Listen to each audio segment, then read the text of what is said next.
Magandang araw po sa inyong lahat. Ang kwentong inyong mapapakinggan ay tungkol kay Esteban na isang magsasaka na gagawin ng lahat upang mabigyan ng magandang buhay ang anak niyang si Gian. Nang makahukay siya ng gintong itlog, ay inalok siya ng isang mayamang lalaki sa baryo nila na bilhin yun sa napakalaking halaga. Sa una, ay nagkaroon ng pag-aalinlangan si Esteban. Ngunit nang makapagdesisyon na siyang ibenta ang gintong itlog, ay isang misteryosong matandang lalaki ang nagnakaw nito. Ano ang dahilan ng misteryosong matanda sa pagnakaw nito sa gintong itlog? Magagawa pa bang mabawi ni Esteban ang bagay na magiging daan upang mabigyan niya ng maginhawang buhay ang kanyang anak? Ngunit bago po ang lahat, mga idol, huwag po nating kalimutang mag-subscribe at i-hit ang notification bell sa aking YouTube channel na The Voice Addict at Apong Isaac para sa mas marami pang makapigil hiningang kwentong aswang at katatakutan mula sa mundo ng kababalaghan. Umpisahan na po natin ang kwento. Gian, ano't nasa labas ka pa? Madilim na. Umuwi ka na't maghahapunan na tayo. Sandali lang po, tay. Babawian ko lang po to si Romeo. Talo pa po kasi ako sa paglalaro namin ng text eh. Uuwi ka ba o ilalaga ko yung mga text mo at ipapainom ko sa yung sabaw? Tatay naman eh. Ano bang tingin mo sa mga text ko, karne ng baboy? Susunod po ako sa inyo. Siguraduhin mo na susunod ka. Kung hindi, ilalaga ko talaga yung mga text mo, maniwala ka sa akin. Naglakad na si Esteban pauwi sa kanilang bahay na nakatayo sa maliit na lupa na minana pa niya sa kanyang mga magulang. Pagpasok niya ay agad siyang naghain ng hapunan nila ng anak niyang si Gian. Nag-iisang anak ni Esteban si Gian. Halos 10 taon na ang nakakalipas simula nang mamatay ang kanyang asawa nang dahil sa panganganak kay Gian. Kaya simula noon ay mag-isa nang binuhay ni Esteban ang kanyang anak. Magsasaka si Esteban sa taniman ng gulay at mga punong namumunga sa asyenda ng mayamang si Don Lauro. Simula nang magkaisip siya, ay doon na siya nagtatrabaho at doon din niya nakilala ang kanyang asawa na kasambahay naman sa bahay ni Don Lauro. Maya-maya pa ay dumating na nga ang anak niya na si Gian. Amoy araw ito at pawisang umupo sa kanilang hapagkainan.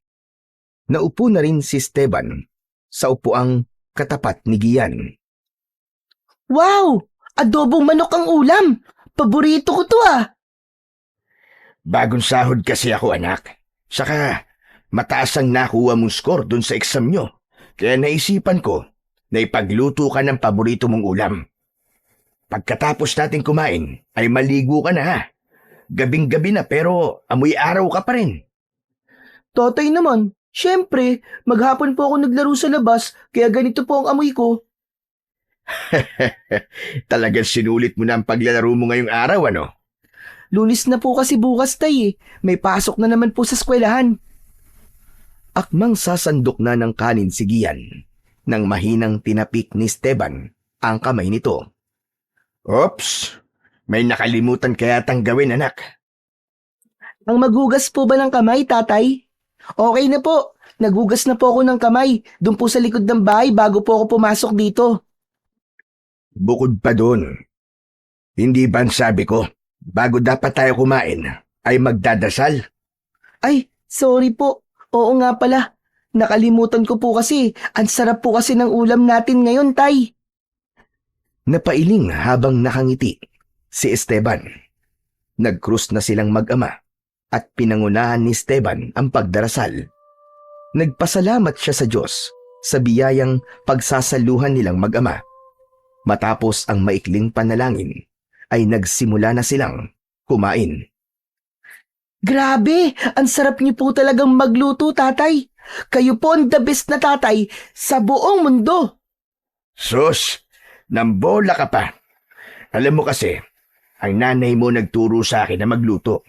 Gusto niya kasi na matuto ko na magluto kasi sabi niya, para kahit wala na siya, ay hindi ako magugutom at ang mga magiging anak namin. Tapos po, nagkatotoo po ang sinabi ni nanay. Kaso nga lang, patay na po siya ngayon. Huwag na natin pag-usapan yan at baka magkaiyakan pa tayo rito. Oo nga pala, tay. Narinig ko po na pinag-uusapan po ni na Aling Maming dun po sa tindahan na umatake na naman daw po yung aswang kagabi. Pinasok daw po ng aswang yung bahay ni na Aling Maming. Buntis po pala yung anak ni Aling Maming. Buti na lang daw po, naitaboy nila yung aswang. Aba, daig mo pa mga tsismosa dito sa atin ha. Talagang detalyado ka kung magkwento, Kian. Pero sa totoo lang anak, nakakabahala na yung mga aswang nene. Binata pa lang ako, problema na yan dito sa baryo. Napakatagal ng panahon at nandito pa rin ang mga aswang na yan sa lugar natin. Tay, hindi po kaya taga rito lang po sa atin yung aswang? Hindi ko alam anak. Maaring oo, maaring hindi. Pwedeng taga rito o nakatira sa ibang lugar. Pero ang importante, hindi tayo binibiktima ng kung sino mang aswang na yon. Hindi naman talaga siya magkakaroon ng lakas ng loob na magpunta dito sa bahay. Kasi palaging nakasabit sa pinto yung buntot ng pagi na nabili ko nun sa palengke. Pero tay, nakita niyo na po ba yung aswang po na sinasabi nila? Ako po kasi gusto ko siyang makita kahit isang beses lang eh. Hindi pa anak. Saka wag mo nang pangarapin na makita yung aswang. Sa tingin mo ba mabubuhay ka pa kapag nakita mo siya at nakita ka niya? Siyempre lalabanan ko po siya tay. Palagi ko kayang dala ang tirador ko. Tapos asintado pa ako. Ikaw talaga. Walang panama yung tirador mo sa aswang. Kaya huwag ka nang lalabas kapag madilim na. Huwag ka nang tumulad sa ibang mga bata dyan na kahit hating gabi na ay nasa labas pa't naglalaro. Wala ka mapapala sa kalsada, anak. Sige na, tama ng kwentuhan. Kumain na muna tayo. Hindi naiwasan ni Esteban ang mapangiti habang pinapanood niya ang anak niyang sigiyan na maganang kumakain. Bilang ama, wala siyang ibang gusto kundi ang maging maginhawa ang buhay ng kanyang anak at masulit nito ang pagiging bata. Kaya kahit nasusugatan, nadadapa at nag-aamoy pawis sigiyan sa paglalaro, ay hinahayaan lang niya. Alam niya na parte yon ng pagiging bata na kailangan nitong maranasan. Aminado si Esteban na hindi ganun kaginhawa ang buhay na kaya niyang ibigay sa kanyang anak na si Gian. Hindi sa lahat ng oras ay naibibigay niya ang gusto nito kahit nag-iisa niya lang itong anak. May mga pagkakataon din na hindi niya ito napagbibigyan at para sa kanya ay wala yung problema upang maintindihan ni Gian na hindi lahat ng bagay ay makukuha nito. Pagsapit ng oras ng pagtulog ay magkatabi ng nakahiga sina Esteban at Gian sa papag. Gising pa rin si Esteban dahil hindi pa siya inaantok. Inakala niya na tulog na ang kanyang anak kaya nagulat siya nang bigla itong nagsalita. Tay, tanong lang po. Wala ka po bang balak na mag-asawa ulit? Nakakabigla naman yan tanong mo anak. Sagutin niyo na lang po kasi tay. Ay nako, ikaw talagang bata ka oh. Sa ngayon anak, ay wala pa akong balak. Mahal na mahal ko kasi ang nanay mo. At para sa akin, ay wala nang makakahigit pa sa kanya. Pero hindi ko rin masasabi. Ayoko magsalita ng tapos. Teka, bakit mo pala naitanong yan? Kasi po, tinutukso po ako ng mga kaklase ko Nawala daw po akong nanay. Ang sabi po nila, nabuo niyo raw po ako nang mag-isa lang kayo. Ano ba yung mga sinasabi ng mga kaklase mo? Ano ba sa tingin nila ako, ha? Anaconda? Bakit, Tay? Kaya po bang magbuntis ng anaconda ng siya lang? Oo, anak. Nabasa ko yun sa isang libro nung nag-aaral pa ako eh. Pero balik tayo sa panunukso ng mga kaklase mo na yon. Huwag kang maniniwala sa lahat ng sinasabi nila na wala kang nanay. Meron kang nanay. Pero hindi na natin siya kasama ngayon. Nandun na siya sa langit, kasama ng mga anghel at ni Jesus Christ. Sana po pala. Hindi na lang po ako nabuo at ipinanganak para hindi na po namatay si nanay. Anak, huwag mong sabihin yan. Sigurado ako na masayang nanay mo kasi may naiwan siya sa akin nang mawala siya. At ikaw yun. Kung hindi ka nabuo, malamang susunod na kagad ako sa nanay mo sa kabilang buhay. Basta. Huwag mo nalang intindihin yung mga nanunukso sa'yo, lalo na't hindi naman totoo mga sinasabi nila eh.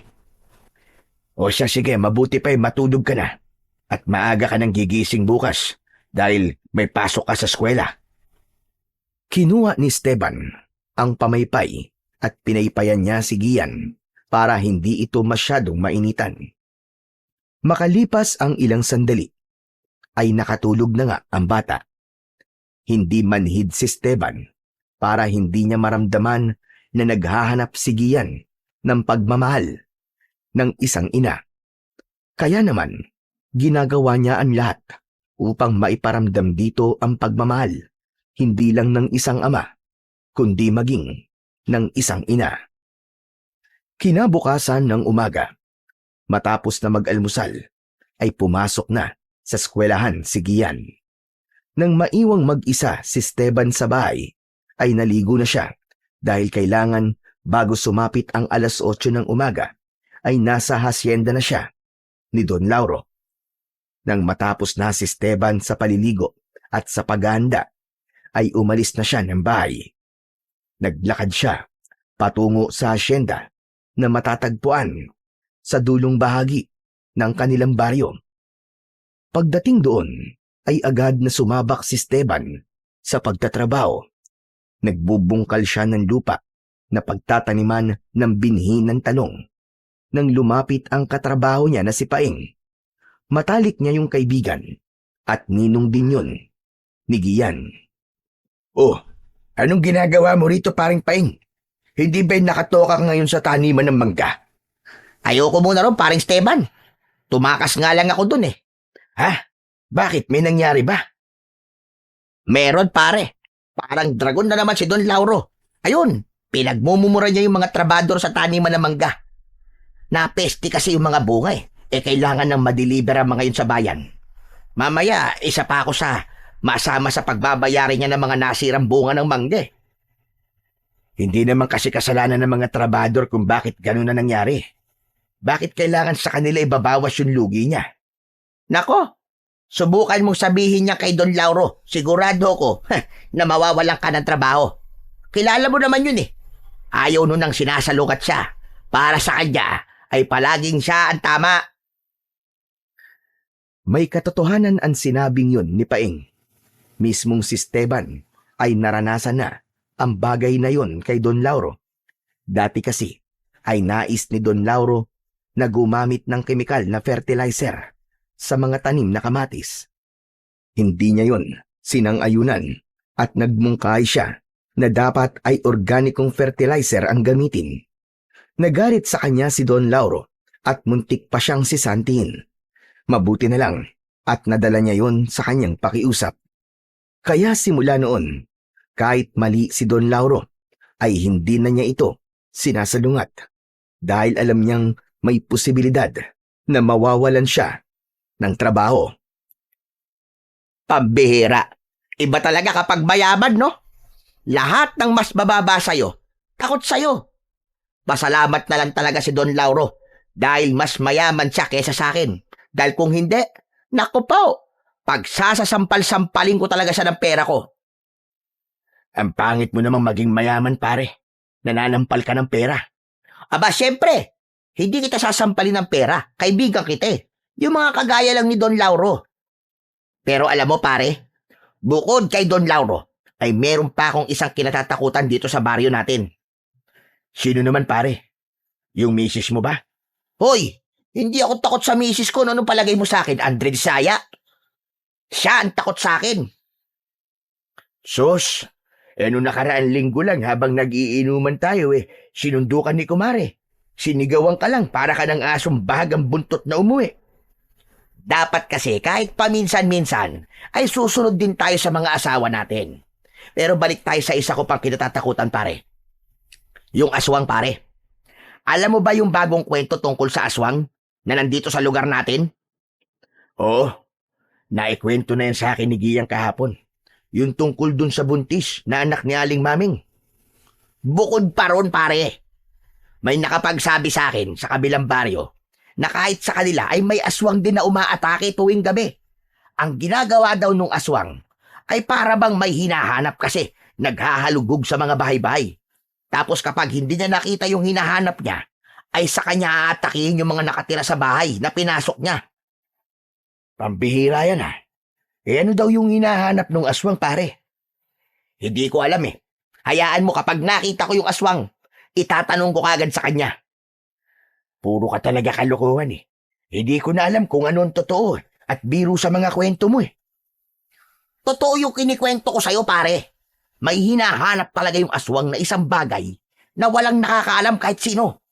Kaya kayo ni Gian, pare, siguraduhin yung nakakandado mga pinto at bintana nyo bago kayo matulog. Dahil hindi natin alam.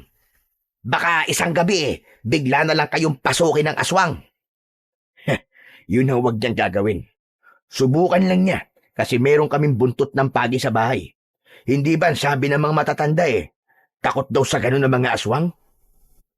Magsasalita pa sana si Paing, ngunit hindi na nito nagawa nang marinig nila ang galit na sigaw ni Don Lauro. Sabay silang napalingon at nakita nila ang mayamang lalaki na nakatayo sa labas ng taniman ng mga talong. Hoy! Kayong dalawa! Ano't nagkikwentuhan kayo habang oras ng trabaho? Hindi ba ayoko sa lahat ay yung walang focus sa obligasyon nila sa aking hasyenda? Gusto niyo bang mawalan kayo ng trabaho? Ay, pasensya na Don Lauro. Nagagawa naman po namin ang trabaho namin kahit nagkikwentuhan kami.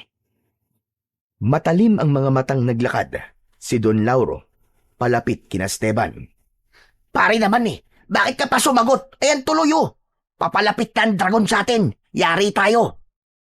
Talagang nangangatwira ka pa, Esteban Akala mo ba ay nakalimutan ko na yung sinalungat mo ng aking kagustuhan sa kung paano gagamitin ang fertilizer dito sa aking taniman?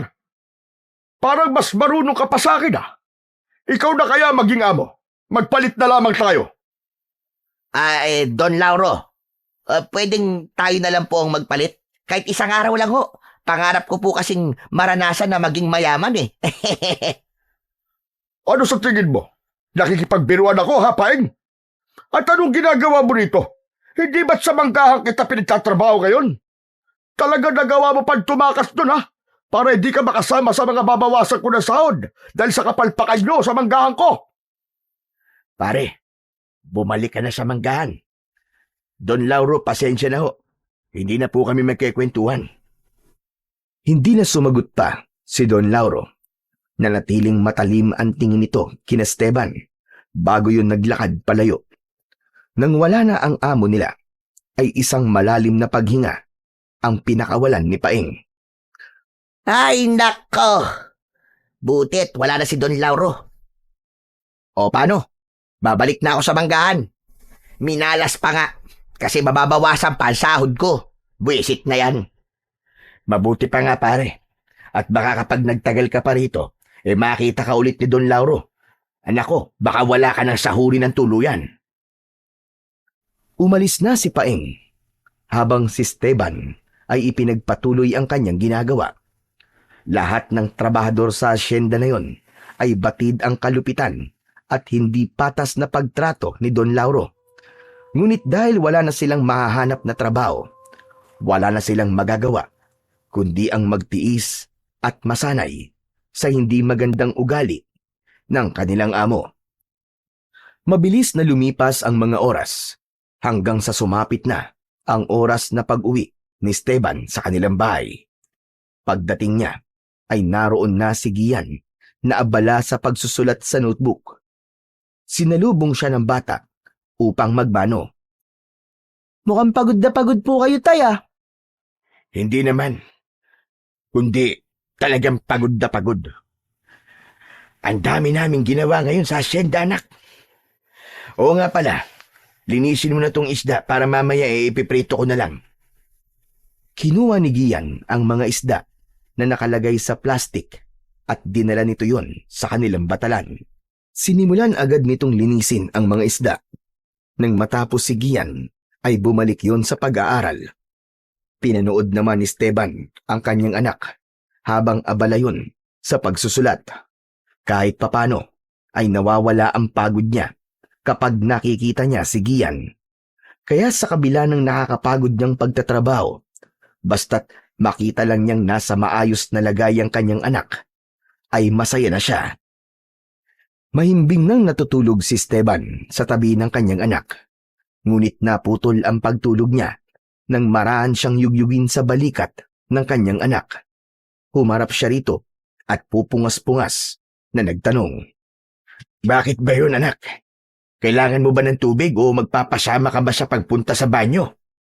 Hindi po, tay. May narinig po kasi ako sa likod ng bahay natin eh. Para bang may tao.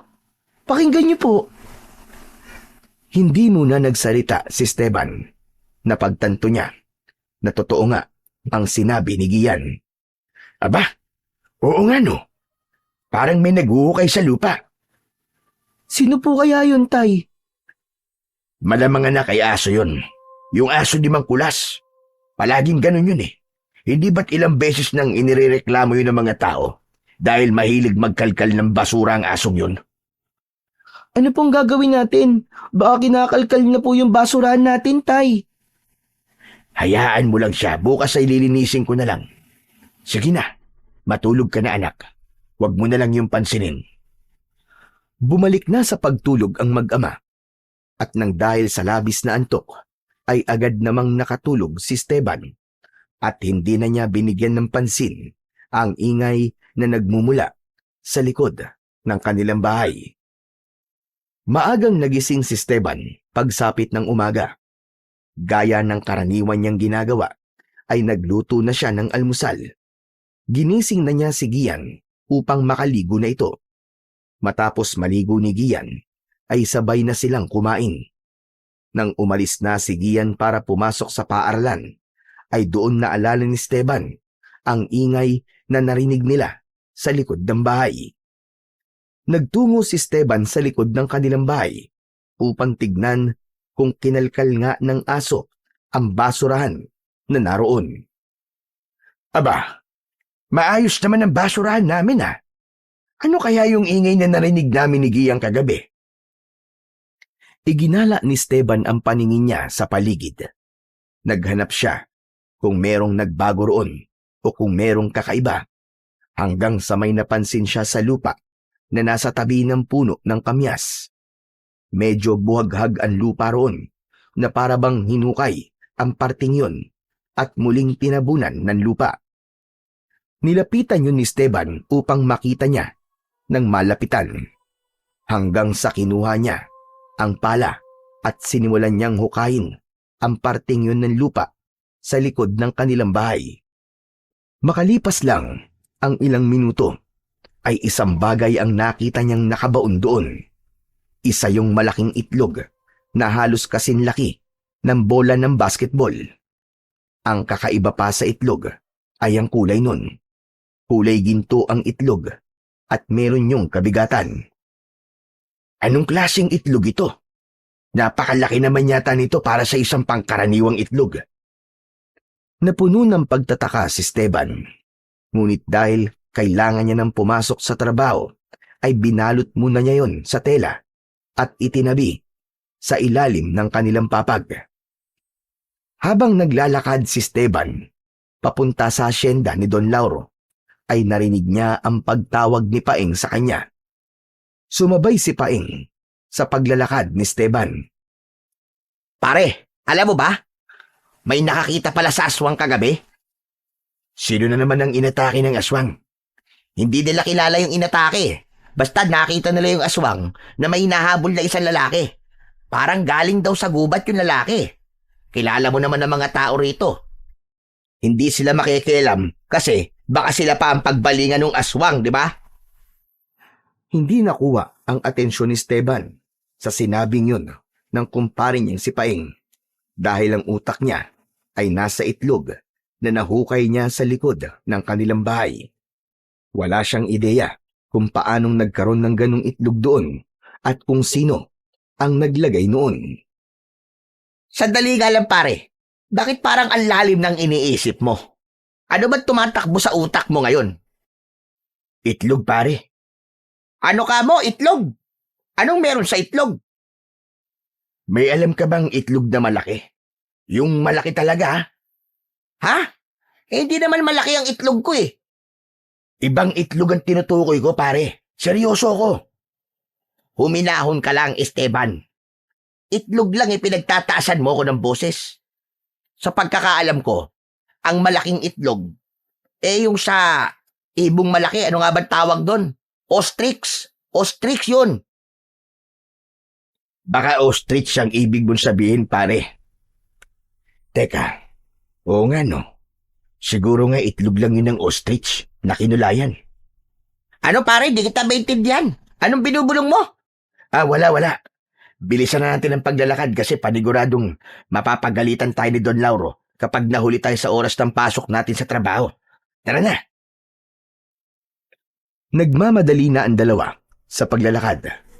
Pagkarating nila sa asyenda ay nagsimula na silang magtrabaho.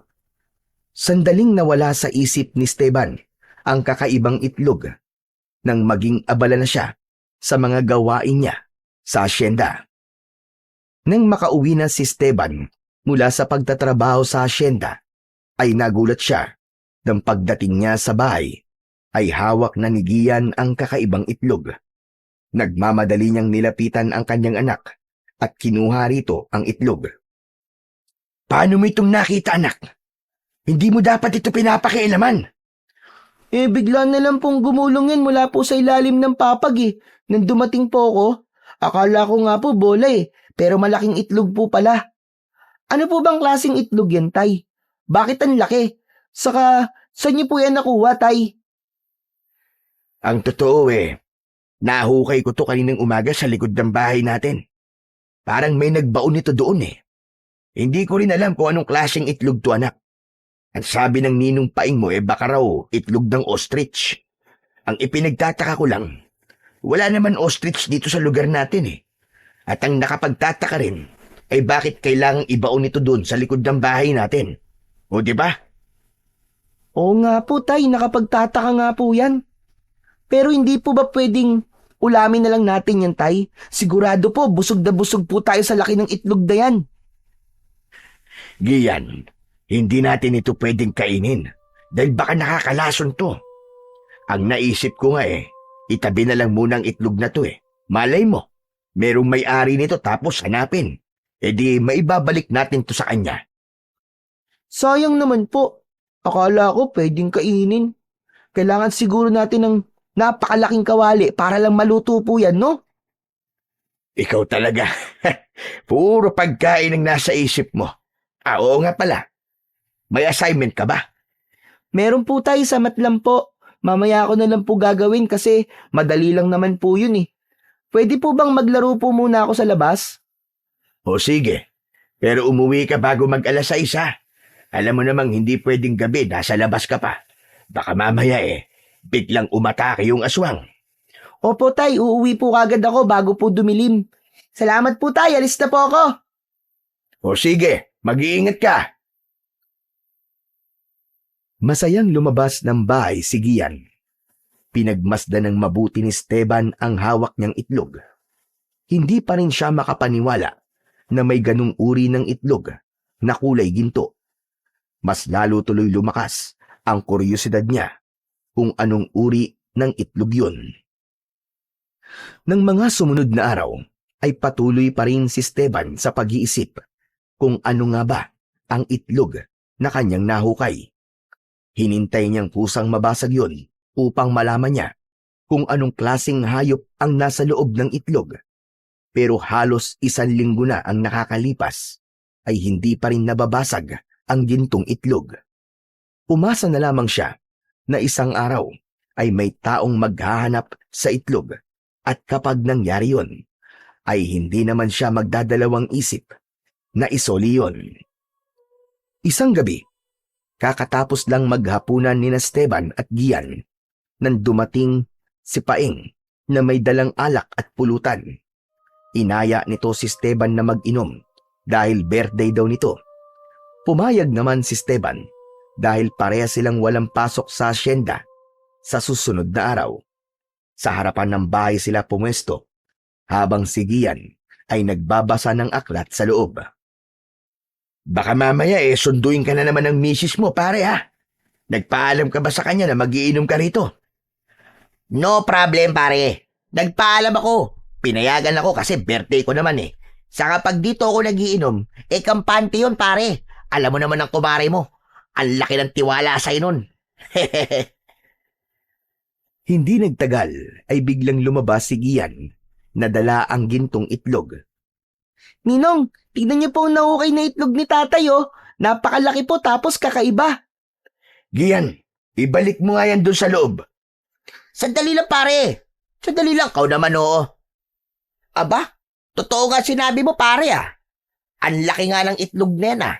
Saka kakaiba ang kulay. Kulay ginto. Halika nga rito, inaanak. At titignan ko ng mabuti ang itlog na yan. Lumapit si Gian kay Paeng at inabot nito ang gintong itlog. Manghang-mangha si Paeng habang pinagmamasdan yon. Grabe, pare. Ngayon lang ako nakakita ng gintong itlog. Kaya pala, nagtanong ka sa akin nung isang araw tungkol sa itlog dahil dito pala. Saan mo nakuha to, pare Esteban? Diyan lang, pare. Naukay ko sa likod ng bahay namin. Ewan ko. Ang hinala ko meron nagbaon yan dun eh. Hinihintay ko nga na may maghanap pero 1 linggo na. Simula nung mahukay ko yan, wala pa naman naghahanap. Ano ka ba, pare? Baka mapagkakakitaan mo to. Ibenta mo na to. Doon sa palengke. I-auction mo, pare. Sigurado ako na pag-aagawan nito ng mga tao kasi kakaiba ang itlog na to eh. Saan ka ba nakakita ng ganitong itlog? Malaki at kulay ginto pa. Nag-iisa lang to sa buong mundo, pare. Maniwala ka sa akin. Kinuha ni Esteban ang itlog mula kay Paeng. Inabot niya yun kay Gian at inutusan niya ito na ibalik na yun sa ilalim ng papag. Makapagsalita ka naman, pare, na nag-iisa lang ang ganong itlog sa buong mundo. Parang siguradong sigurado ka. Aba, sa tagal ko nabubuhay dito sa mundo, ngayon lang ako nakakita ng ganong itlog, pare. Kung ako sa'yo, pagkakaperahan ko yun, pare. Malay mo. Yun na ang time para yumaman kayo dahil sa itlog na yon. Wala akong balak na ibenta yon, paring Paeng. Kung wala nang maghahanap nun, sa akin itatabi ko na lamang. Baka kasi swerte ang dala ng itlog na yun sa amin ng anak ko eh. Ikaw bang bahala, pare? Ako naman nagbibigay lang ng suwestyon.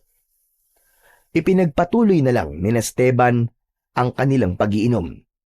Nang medyo tinamaan na sila ng pagkalasing, ay nawala na sa gininto ang itlog ang kanilang usapan at napunta na yon sa kung ano-anong bagay.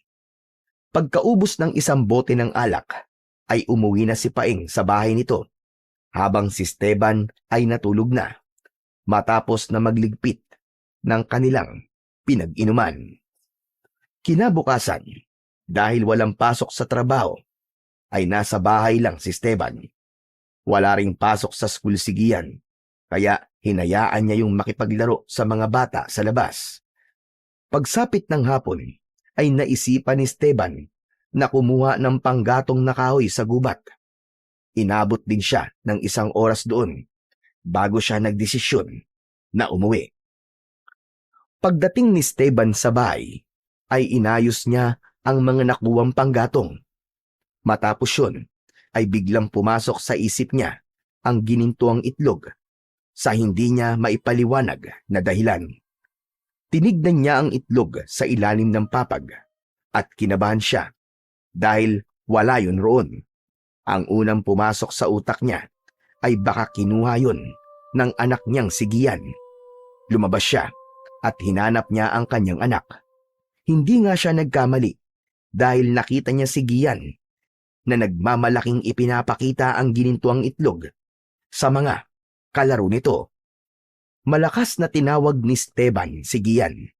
Namutla ang bata nang makita siya at agad yung lumapit sa kanya. Anak naman, hindi ba sabi ko sa'yo ay huwag mong pakikialaman ang itlog na yan? Talagang inilabas mo pa at pinakita mo pa sa mga kalaro mo. Story na po, Tay. Ayaw po kasing maniwala ng mga kalaro ko na may ganito po tayong kalaking itlog Kaya kinuha ko po sa bahay. Tapos po ipinakita ko po sa kanila. Huwag mo nang uulitin to, anak, ha? Mapapalo na talaga kita. Opo, Tay. Sorry po talaga. O tara na, umuwi na tayo. Hinawakan ni Esteban ang isang kamay ni Gian at magkasama silang naglakad pauwi sa bahay nila. Habang naglalakad ay nakasalubong nila si Don Lauro na nakasakay sa kabayo. Bagyang yumukod si Esteban nang magtama ang mga mata nila ng kanyang amo. Nagtaka siya nang ipahinto ni Don Lauro ang kabayo nito at bumaba ito. Lumapit si Don Lauro sa kanila. Magandang hapon po, Don Lauro. May kailangan po ba kayo sa akin? Sa totoo lang ay wala naman. Dahil namamasyal lang ako. Pero nakuha ng itlog na hawak ng anak mo ang aking atensyon. Saan niyo nakuha ang itlog na yan? Ay, nahukay ko po doon sa likod ng aming bahay. Talagang agaw pansin po ang itlog na yan kasi malaki po tapos kulay ginto pa. Tama ka. Kakaiba nga ang itlog na yan. Tay, umuwi na po tayo. Kailangan ko na pong gumamit ng banyo sakit na po ng tiyan ko. Pasensya ka na, Don Lauro, ah. Pero uuwi na po kami ng anak ko. Mag-iingat po kayo. Napansin ni Esteban na nasa itlog pa rin ang tingin ni Don Lauro. Tila hindi yun makapaniwala na nakakita ito ng ganong klase ng itlog.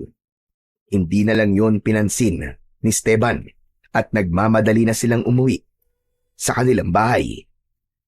Nang sumunod na araw, ay balik na sa pagtatrabaho si Esteban. Habang abala siya sa pagdidilig ng mga gulay, ay humahangos na lumapit sa kanya ang kumpare niya na si Paeng. Oh, ano na namang ginagawa mo rito, pare? Baka mamaya ay makita ka pa rito ni Don Lauro eh. Hindi ka na dito nakapwesto, di ba? Parang Esteban, si Don Lauro nga mismo nagpapunta sa akin dito. Inutusan niya kasi ako na papuntahin ka sa opisina niya. Ha? Bakit daw? Aba pare, malay ko. Hindi naman niya sinabi sa akin kung bakit Bigla tuloy ako kinabahan, paring Paeng, ah. May mali ba akong nagawa? Hindi ko rin alam pare. Pero mukhang hindi naman siya galit Ang mabuti pa ipuntahan mo na siya kasi baka nga totoong magalit tayo sa'yo kapag nagtagal ka pa. Iniwanan muna ni Esteban ang kanyang ginagawa at nagtungo na siya roon sa opisina ni Don Lauro na nasa gilid ng mansyon. Bago siya kumatok, ay huminga muna siya ng malalim at nagdasal na sana ay hindi siya papagalitan ni Don Lauro. Matapos yun, ay marahang kumatok na sa pinto si Esteban. Don Lauro, ako po ito si Esteban. Pinatawag niyo raw ho ako. Hindi nakalaki ang pinto. Pumasok ka na. Binuksan ni Esteban ang pinto. Pagpasok niya, ay naabutan niyang nakaupo si Don Lauro sa maliit na sofa. Pinaupo siya nito sa tabi nito at napansin niya na sobrang seryoso ng muka ng kanyang amo. Iyon na nga ho, Don Lauro. Pinuntahan po ako ni Paeng sabi po niya, pinatatawag niyo raw po ako. Oo, pero huwag kang mag-alala. Wala akong sasabihin sa'yo na dapat mong ikatakot. Ayoko na magpaligoy-ligoy pa, Esteban. Interesado ako ron sa ginintuang itlog mo. Ano pong ibig niyong sabihin, Don Lauro? Bibiling ko yun sa'yo. Magkano mo yun ibibenta sa akin? Pasensya na ho. Pero ayoko pong ibenta yung itlog na yun Naisip ko po kasi na baka merong may-ari nun at baka biglang may maghanap. Matanong nga kita, ilang araw na bang nasa iyo ang ginintuang itlog? Halos 2 linggo na rin po. 2 linggo? Di ba matagal na rin yun? Kung merong may-ari ng itlog na yun, ay sigurado ko na dapat ay meron na naghanap nun. Bakit ho pala interesado kayo sa ginintuang itlog, Don Lauro? Kailangan ko pa bang sabihin sa iyo ang dahilan? Kaya magsabi ka na, Esteban. Magkano mo yun ibibenta?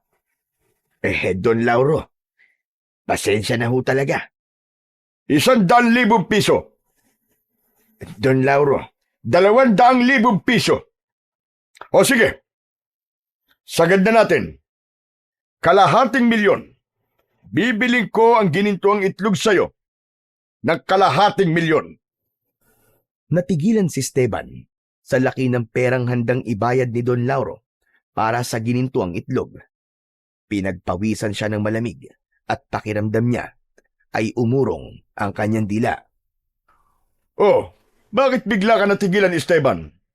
Iniisip mo na ba kung ano ang malaking pagbabago na mangyayari sa buhay mo at ng anak mo kapag nagkaroon ka ng 250,000 piso?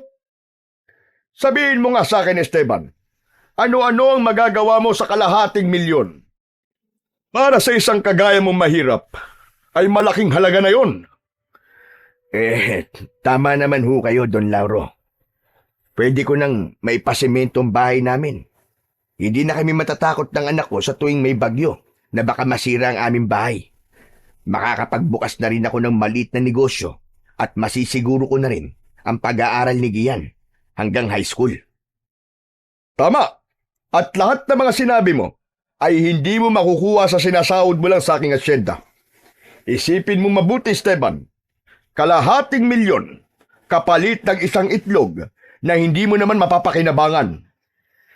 Pero, Don Lauro, maaari po bang bigyan niyo ako ng kahit konting panahon? Pag-iisipan ko po muna ang magiging desisyon ko kung maaari lamang ho.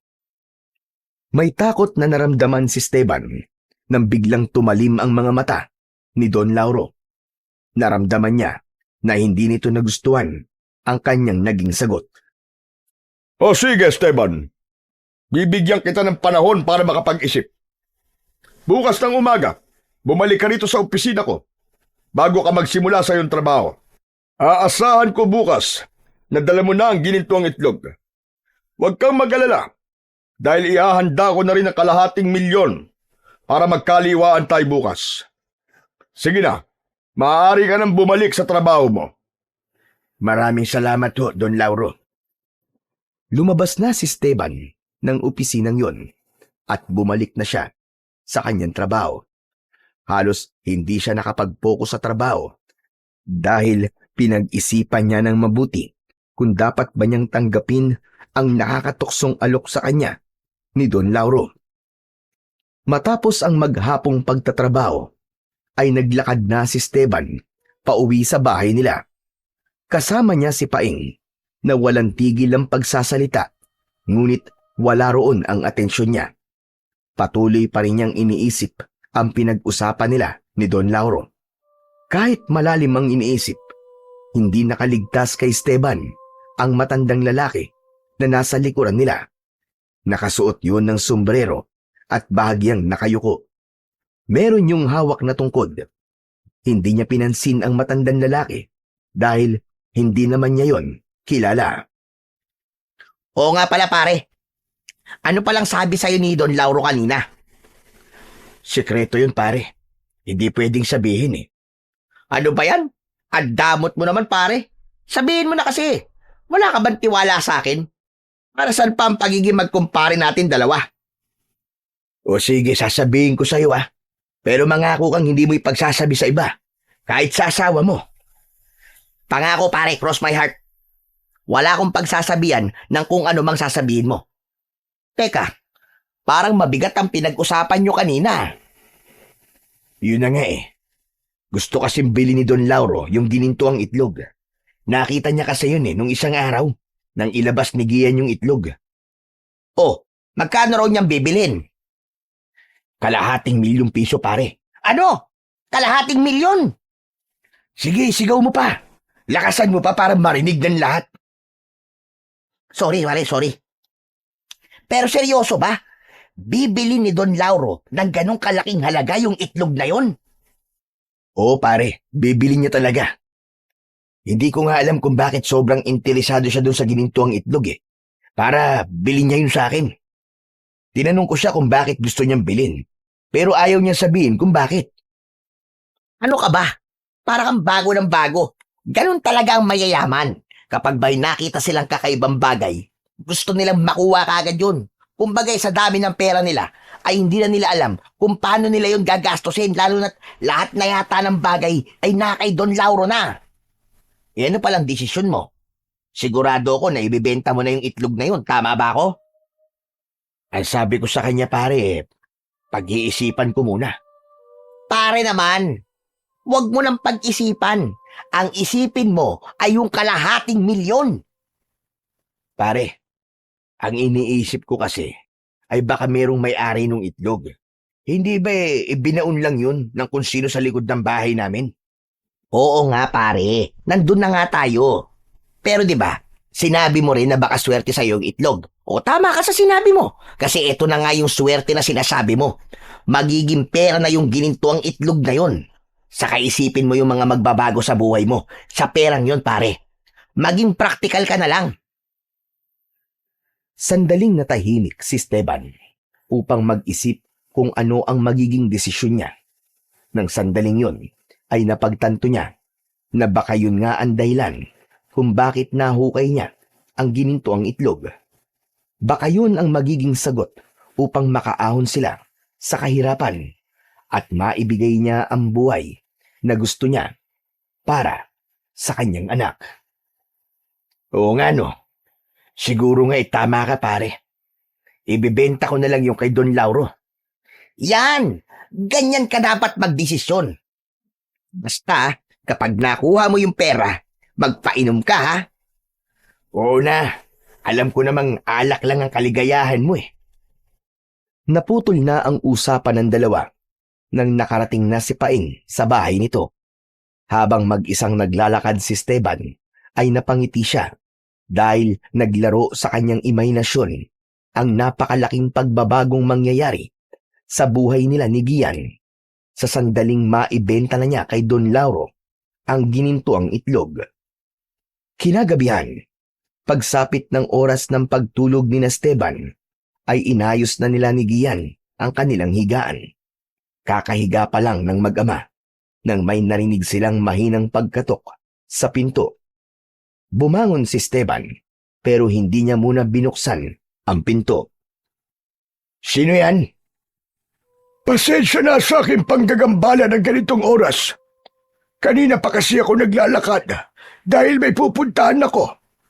Makikiusap sana ako sa iyo na baka pwede mo akong bigyan kahit isang baso ng tubig. Uhaw na kasi ako.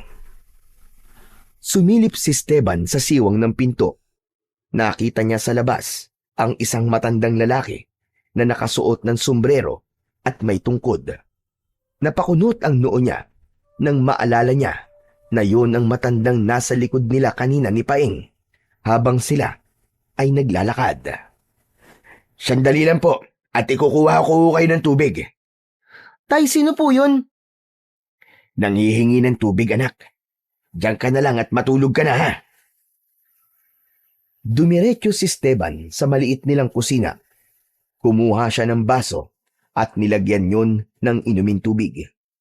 Pinagbuksan niya ng pinto ang matandang lalaki at inabot ang isang baso ng tubig.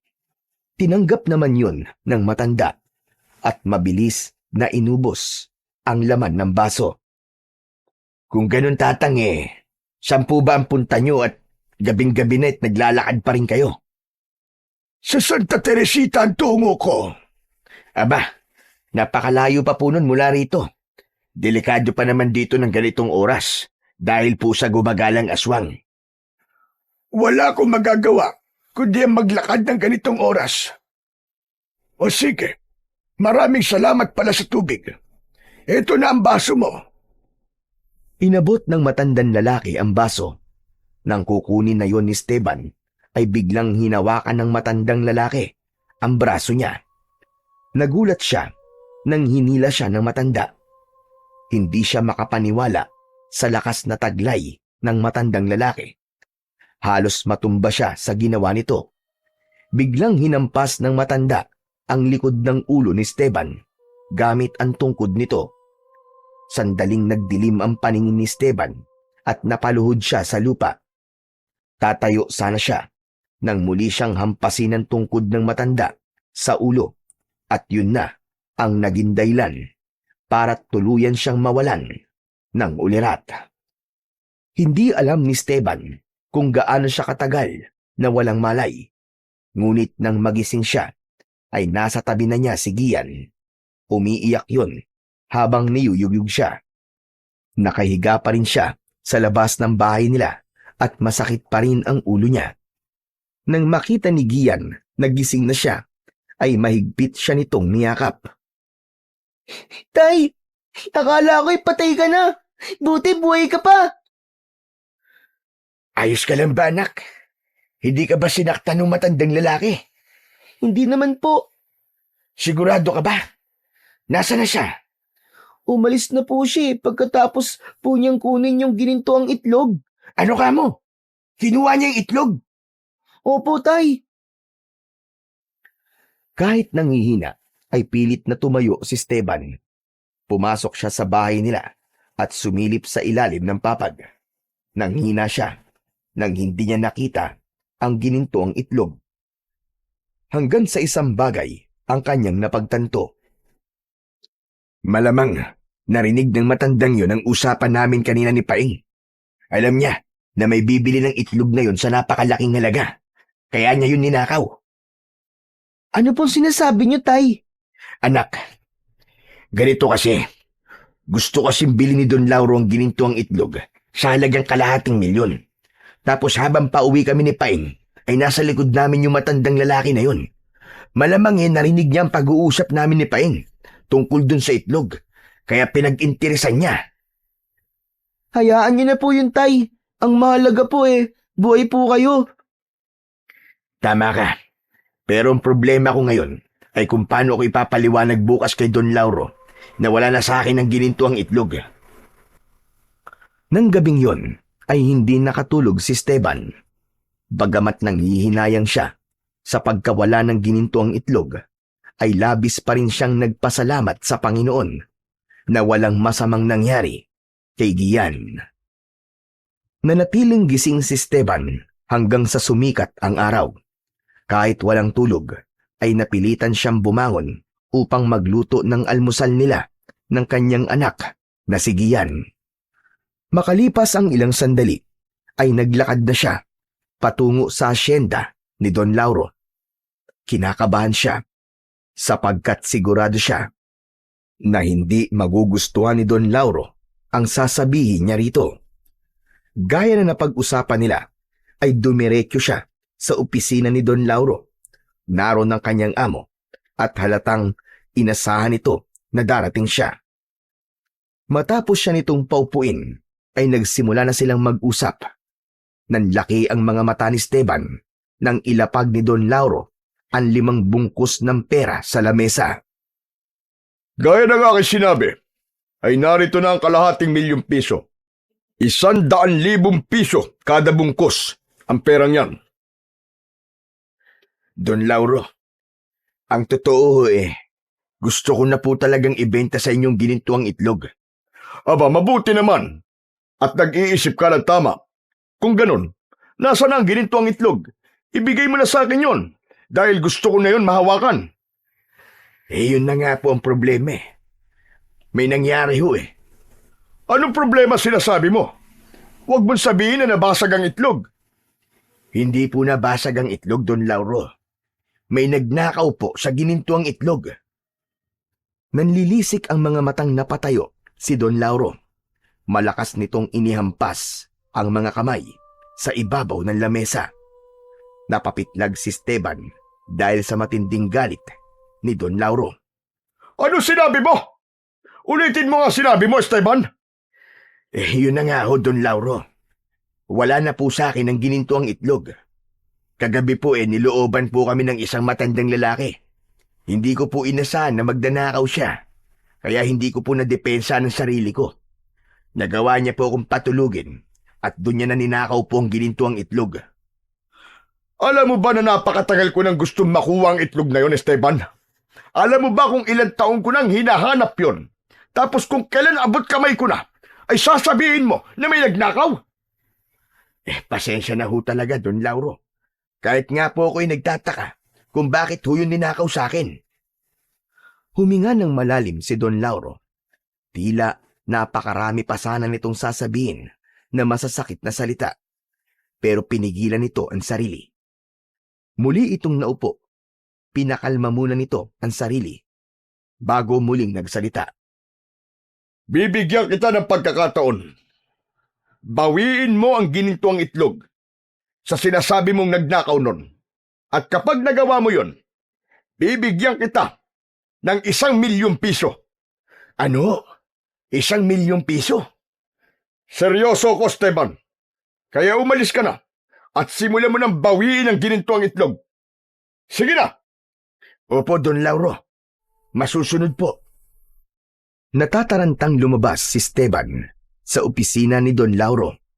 Habang naglalakad siya palayo, ay isang bagay ang naglaro sa kanyang isipan. Sa mga sinabi ni Don Lauro sa kanya, ay napagtanto niya na matagal na nitong alam ang tungkol sa ginintuang itlog. Kaya naman, mas lalong lumaki ang kuryosidad niya kung bakit gustong-gusto nitong makuha ang naturang itlog. Sa paglalakad ni Esteban ay nakasalubong niya ang kumpare niyang si Paeng. Ngumiti ng malaki si Paeng sa kanya at tinapik siya sa balikat. O ano pare? Kumusta na ang kaibigan kong milyonaryo? Anong milyonaryong sinasabi mo dyan? Aba, kahit kalahating milyon lang yun, ay milyon pa rin yun pare. Oh, wag ka nang magkaila. Nakita kitang pumasok sa opisina ni Don Lauro, kaya sigurado ko na binayaran ka na niya sa pagbili niya sa ginintuang itlog, o di ba? Walang bentahan na nangyari, pare. Ninakaw yung ginintuang itlog sa bahay namin kagabi. Isang matandang lalaki ang nagpanggap na nanghihingi ng tubig sa akin. Ayun, naawa ko. Kaya binigyan ko. Akalain mong bigla niya akong hampasin ng tungkod sa ulo ko. Ayun, nawalan ako ng malay. Tapos kinuha niya yung itlog. Mabuti na lang talaga at hindi niya sinaktan ng anak ko. Anak ng pera na, naging itlog pa, bato pa. Pero bakit naman pag-iinteresan ng matandang yun, yung itlog na yun? Malakas ang kutob ko na yun yung matanda na nasa likod nating kahapon habang nag-uusap tayo. Siguro inisip niya na maibebenta niya pala ng malaking halaga yung itlog. Kaya yun, ninakaw niya. Kapag tinamaan ka nga naman talaga ng kamalasan, oo. Ano palang sabi ni Don Lauro? Di nagalit. Ang sabi niya, bawiin ko yung ginintuang itlog dun sa magnanakaw. Babayaran niya raw ako ng 1,000,000 piso kapag nakuha ko. Aba nga naman, lumaki pa pala ang kikitain mo sa itlog na yun, pare. 1,000,000! Magiging totoong milyonaryo ka na pag nagkataon, pare. Pwede ka nang huminto sa pagtatrabaho mo rito. Ang problema ko ngayon, pare, ay isang kuhahagilapin ng magnanakaw na yun. Pero alam mo, paring Paeng, nagtataka lang talaga ako kung bakit gustong-gustong makuha ni Don Lauro yung ginintuang itlog. Kanina kasi, parang nadulas siya sa sobrang galit niya. Sinabi niya na matagal niya nang hinahanap yun.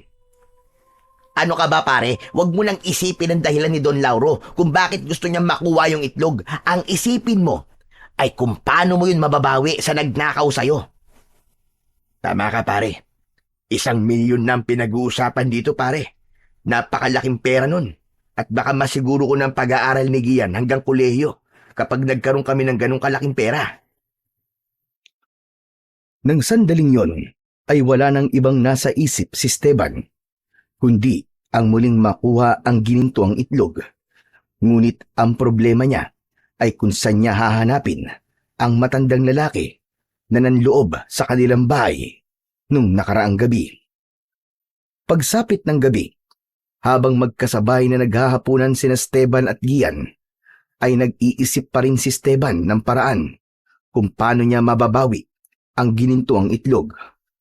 Ipinaalam niya sa kanyang anak ang pinag-usapan nila ni Don Lauro at maging ito ay natuwa nang malaman sa laki ng halaga ng pera na pwede silang magkaroon kung sakaling magtagumpay ang kanyang ama sa pinapagawa ni Don Lauro. Grabe, Tay. Ang yaman talaga ni Don Lauro para magbigay siya ng 1,000,000 para lang sa isang itlog. Kaya nga anak ang problema ko nga lang ngayon ay hindi ko alam kung saan ko hahagilapin ang matandang magnanakaw na yun. Hindi po ba may nabanggit na lugar yung matanda habang kausap niyo po siya? Nanlalaki ang mga mata ni Esteban sa sinabing yun ni Gian. Oo nga no. Ang sabi niya ay pupunta raw siya sa Santa Teresita. O, Tay, baka po nandun siya nakatira. Kung ganun, bukas magtutungo ko sa Santa Teresita. Iahabilin muna kita sa ninong paing mo dahil hindi ko alam kung anong oras ako makakabalik dito bukas. Sige po, Tay.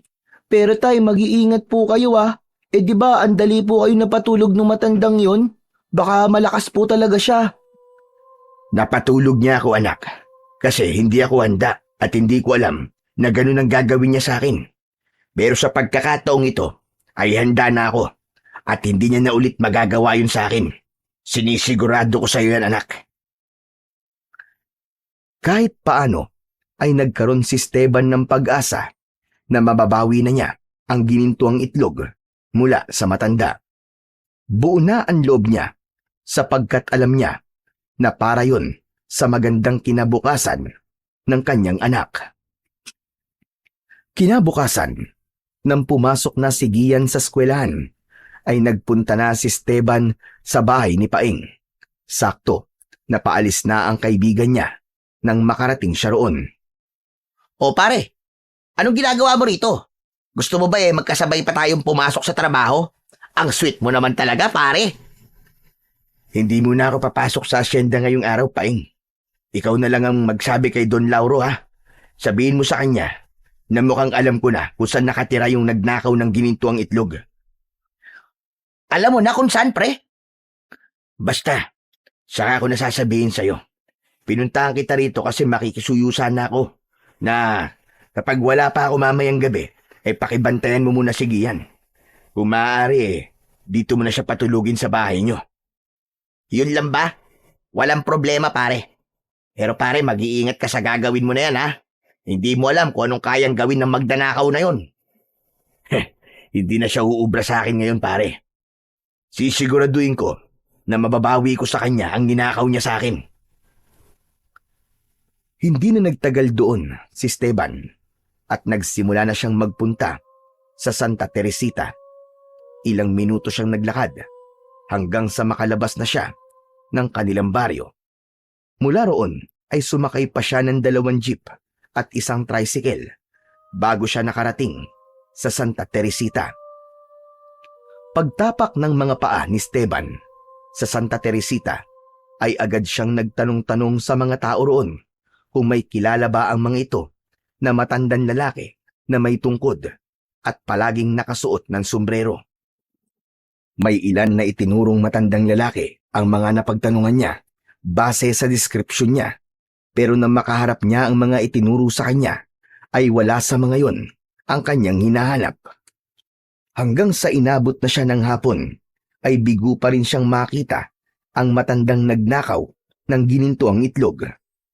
Nang makakita siya ng maliit na tindahan sa tapat ng talipapa, ay bumili siya ng soft drinks at tinapay dahil nagugutom na siya. Hindi ako pwedeng sumuko. Hindi ko sasayangin ang pagpunta ko sa lugar na ito at hindi ako uuwi na hindi dala ang itlog na yon. Habang nakatambay si Esteban sa harapan ng tindahan, ay napatingin siya sa may talipapa. Biglang lumakas ang kabog ng kanyang dibdib nang makita niya ang isang matandang lalaki na bumibili ng gulay doon.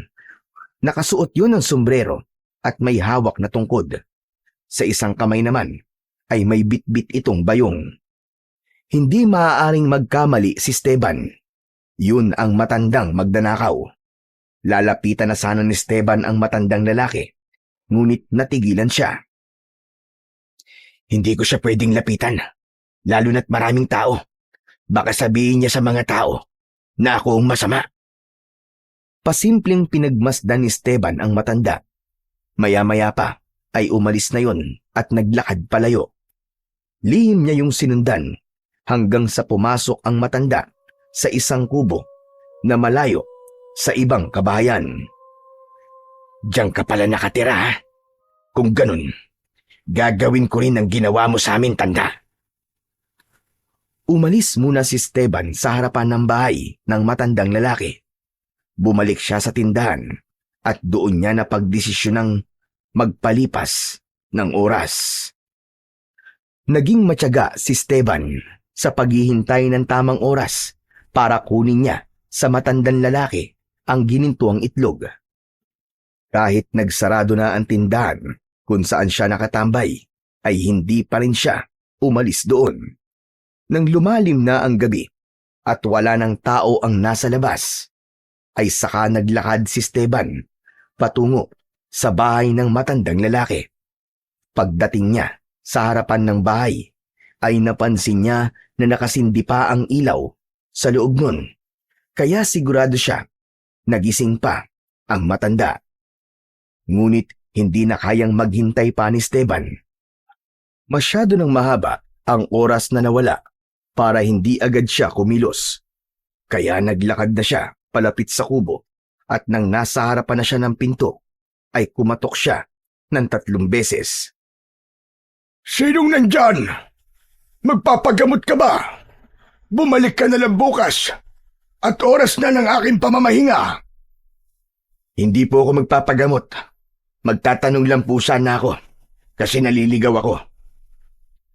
Napangiti si Esteban nang marinig niya na inaalis na ng matanda ang kandado ng pinto. May kaba siya, pero mas matindi ang pagnanais niyang mabawi ang ginintuang itlog. Sa pagbukas ng pinto, ay nagulat ang matandang lalaki nang makita si Esteban. Isasarado sana nito ang pinto, ngunit agad na itinulak ni Esteban ng malakas ang pinto. Tinamaan sa noo ang matanda ng pinto at bahagya itong napaatras. Mabilis na pumasok si Esteban. Nahagip ng mata niya ang tungkod na nasa gilid ng pinto at nang akmang kukunin yun ng matanda, ay inunahan niya ito sa pagkuha ng tungkod. Base sa reaksyon mo, ay sigurado ako naaalala mo pa ako, tanda. Umalis ka na rito dahil kung hindi, ay sisigaw talaga ako. Sige, sumigaw ka, tanda, para malaman ng mga tao rito na magnanakaw ka. Nasaan na ang gininto ang itlog? Ilabas mo! Wala na rito ang hinahanap mo, kaya umalis ka na. Hindi ka lang magnanakaw, kundi nuknukan ka rin ng sinungaling. Sabihin mo kung nasaan ang gininto ang itlog. Kahit na anong piga ang gawin mo sa akin, ay hindi ko sasabihin. Napagtanto ni Esteban na hindi talaga sasabihin ng matanda kung nasaan ang kanyang hinahanap. Kaya kahit labag sa kalooban niya, ay hinampas niya ng tungkod ang ulo ng matanda. May awa siyang naramdaman, pero agad niyang inisip na nararapat lang yun dahil isa yung magnanakaw. Nang manghina ang matanda, ay naghanap ng lubid o tali si Esteban. May nakita siyang lubid sa likod ng pinto at ginamit niya yun upang itali ang paa at kamay ng matanda. Nang masiguro niya na hindi na yon makakawala, ay sinimulan niyang halugugin ang buong kubo nito.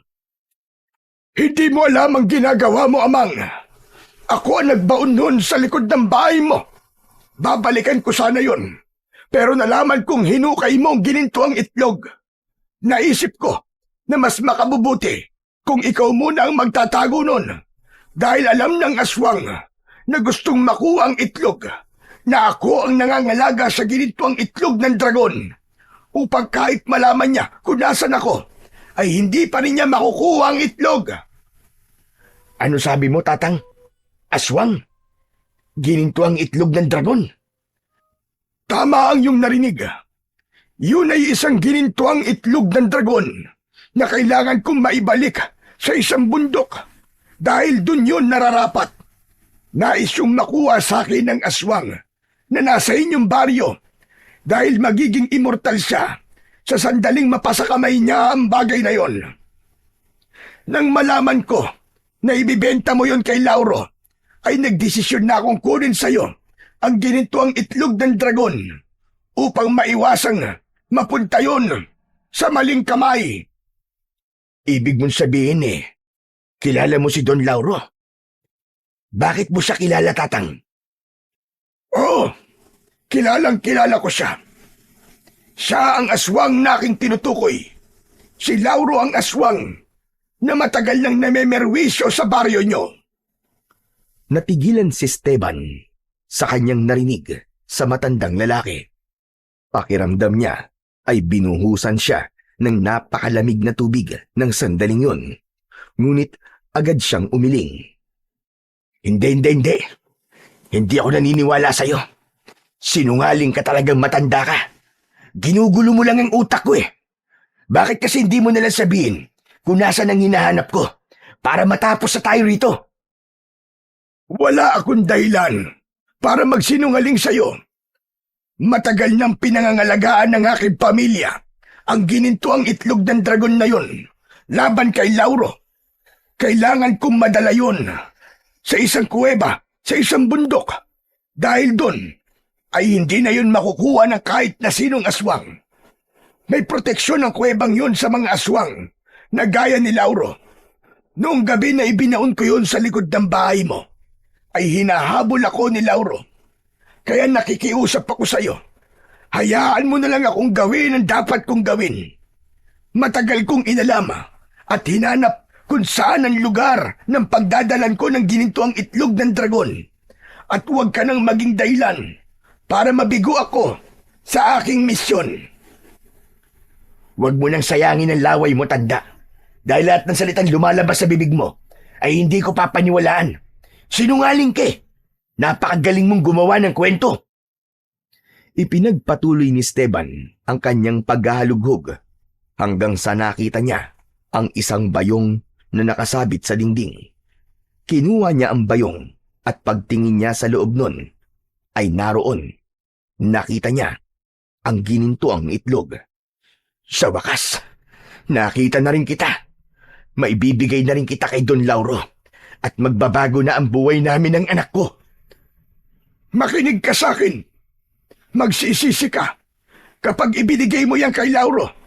Kapag napunta sa kanya ang ginintuang itlog ng dragon, hindi lang siya magiging immortal, mas magiging malakas din siya at magre-resulta yon ng mas maraming kamatayan, hindi lang sa baryo nyo, kundi sa iba pang mga lugar. Nakuha ko na ang kailangan ko, tanda. Pasensya ka na kung kailangan kitang saktan. Kailangan ko lang gawin ito dahil nakasalalay ang magandang buhay ng anak ko. Pasensya na rin kung hindi kita papakawalan sa pagkakatali mo. Sumigaw ka na lang at tumingi ng tulong sa mga kapitbahay mo. Lakasan mo ang pagsigaw mo dahil mukhang malayo itong bahay mo sa ibang bahay na narito. Sandali lang. Makinig ka sa akin.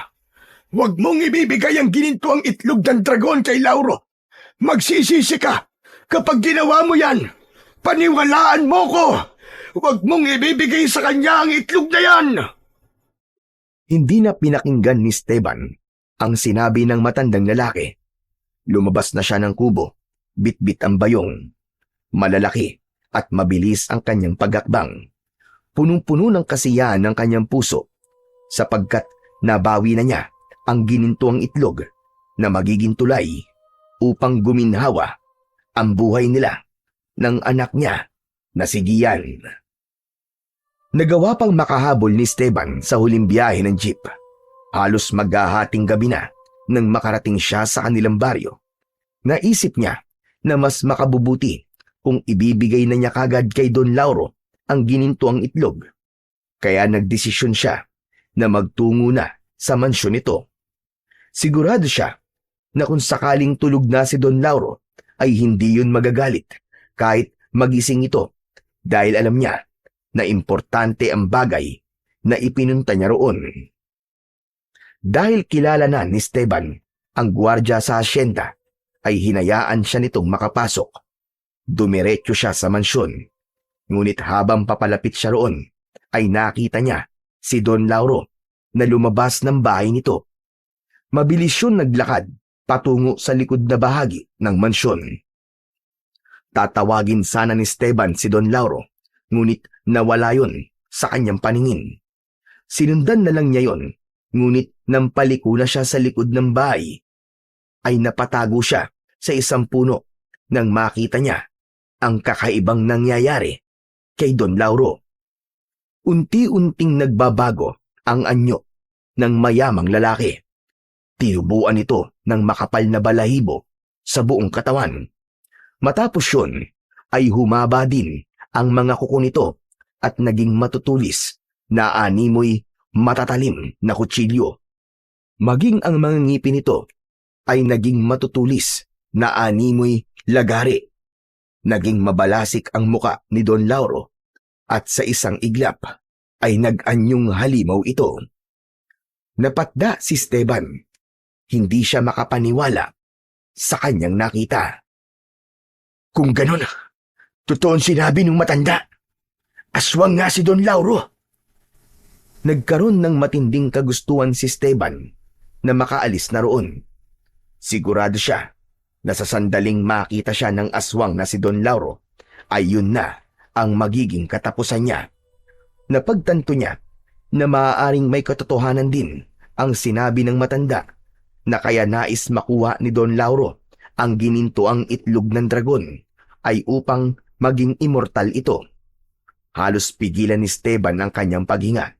Nagdasal siya na sana ay umalis na ang aswang upang makaalis na rin siya. Hanggang sa biglang lumingon ng aswang sa punong pinagtataguan ni Esteban. Alam kong may tao dyan. Lumabas ka at magpakita ka sa akin. O baka gusto mong ako pa ang lumapit sa'yo. Sa takot ni Esteban ay lumabas na siya sa likod ng puno.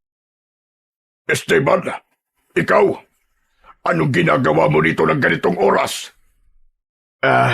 Don Lauro, hindi ko sinasadyang makita ang hindi ko dapat makita. Pakiusap, huwag niyo akong papatayin. Nangangako po ko na hindi ko sasabihin sa kahit na sino ang aking nalaman. At paano ko makakasiguro na gagawin mo ang iyong sinabi? Sandali, ano yan dala mo? Ano ang laman ng bayong na hawak mo? Wala ho, Don Lauro. Mga gulay lang.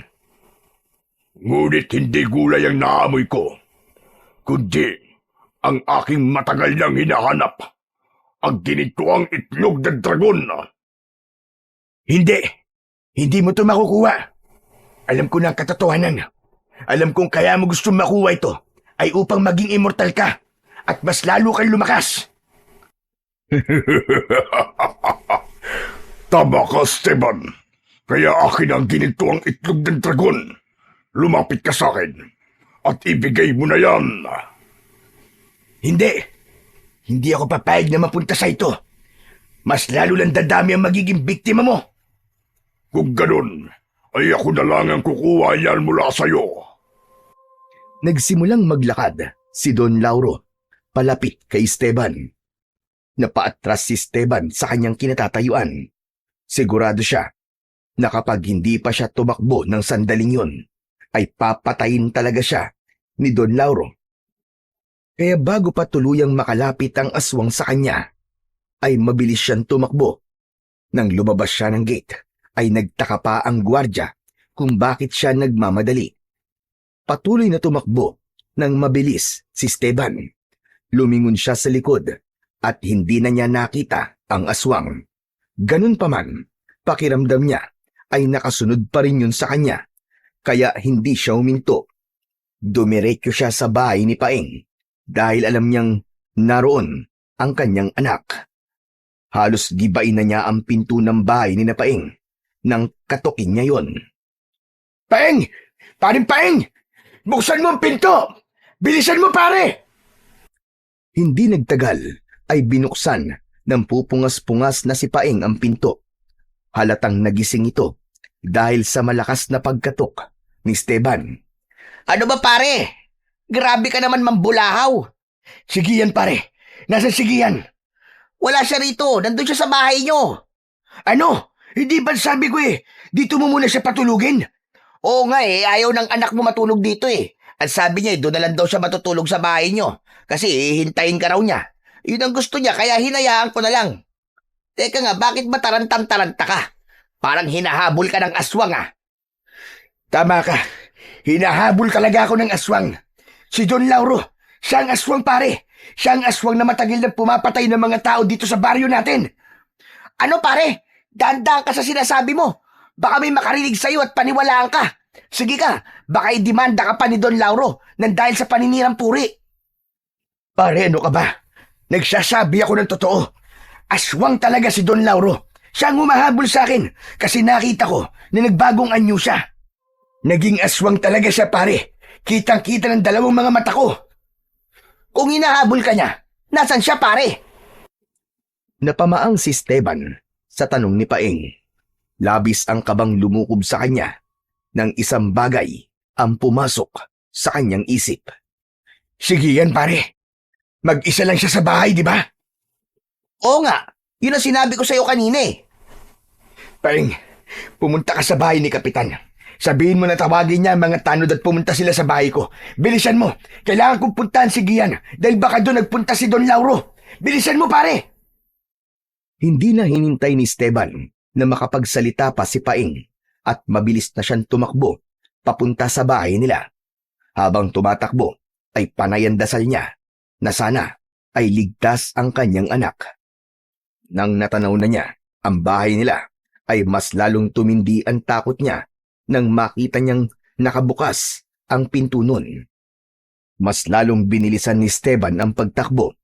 Papasok na sana siya pero biglang lumabas ang aswang na si Don Lauro habang hawak ang kanyang anak na umiiyak. Tatay! Tulungan niyo po ako, tatay! Tulungan niyo po ako, papatayin po ako ng aswang na to! Hayop ka, Don Lauro. Pakawalan mo ang anak ko. Huwag mo siyang sasaktan. Hindi siya masasaktan kung ibibigay mo ang gusto ko. Oo na, sige na. Ibibigay ko na sa iyo ang ginitong itlog. Basta pakawalan mo lang ang anak ko. Tatay, natatakot po ako! Tulungan niyo po ako, ang pangit po ng aswang na to! Huwag ka mag-alala, anak. Hindi ako papayag na may mangyaring masama sa iyo. Naiinip na ako, Esteban. Akin na ang ginitong itlog ng dragon. Ahakbang na sana si Esteban palapit sa aswang nang biglang dumating si Paeng kasama ang kapitan at mga tanod ng kanilang baryo. Nang hilakbot ang mga yun nang makita ang aswang na hawak si Gian. Kapitan, ayun po yung aswang. Si Don Lauro po yan. Walang hiya ka, Esteban. Ibinunyag mo na pala sa lahat na isa kong aswang. Kung ganon, mas papahirapan kita. Magkita tayo bukas ng gabi sa talon sa gitna ng gubat. Ikaw lang ang pupunta ron dahil agad kong papatayin ang anak mo kapag nalaman kong nagsama ka ng iba.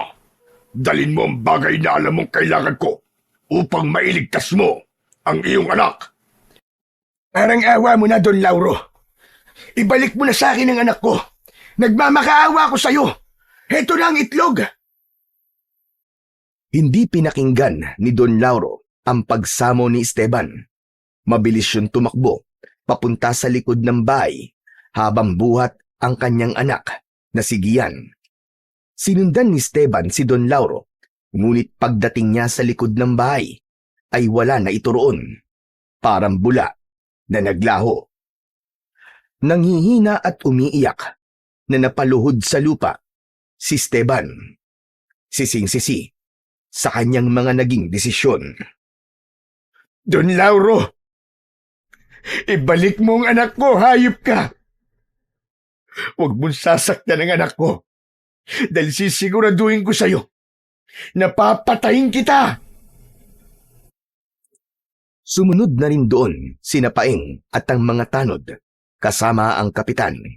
Ginalugad ng mga tanod ang makapal na talayban na nasa likod ng bahay ni Esteban. Ngunit bigo ang mga yon na makita ang aswang na si Don Lauro at si Gian. Hindi umalis si Paeng sa tabi ni Esteban. Wala itong tigil sa paghaplos sa likod ng kumpari niya upang pakalmahin siya sa paghagulgol. Ngunit alam ni Esteban na walang kahit anong bagay ang makakapagpakalma sa kanya, lalo na't alam niya na nasa matinding panganib ang kanyang nag-iisang anak. Umaga na, ngunit gising na gising pa rin si Esteban. Nakaupo siya sa labas ng kanilang bahay habang nasa tabi niya si Paeng. Magdamag siya nitong sinamahan at hindi siya nito iniwanan. Ipinaalam na rin niya sa kanyang kaibigan ang totoong dahilan kung bakit nais ni Don Lauro na makuha ang ginintuang itlog ng dragon upang maunawaan ito ang nangyayari. Kumusta na kaya ang anak ko, pare? Sana'y hindi siya sinaktan ni Don Lauro. Magdasal na lang tayo. Naayos lang si Gian, pare. May awa ang Diyos. Kung alam ko lang na mangyayari ito, pare, hindi ko na sana hinukay ang itlog na yun. Kasalanan ko to, pare.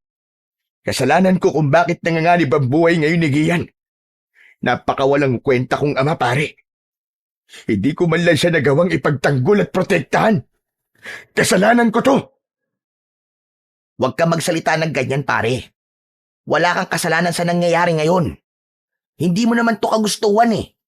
Kung ako ang tatanungin, napakaswerte ni Gian na may tatay siyang kagaya mo. Kasi gagawin mo ang lahat para lang maging maganda ang buhay niya.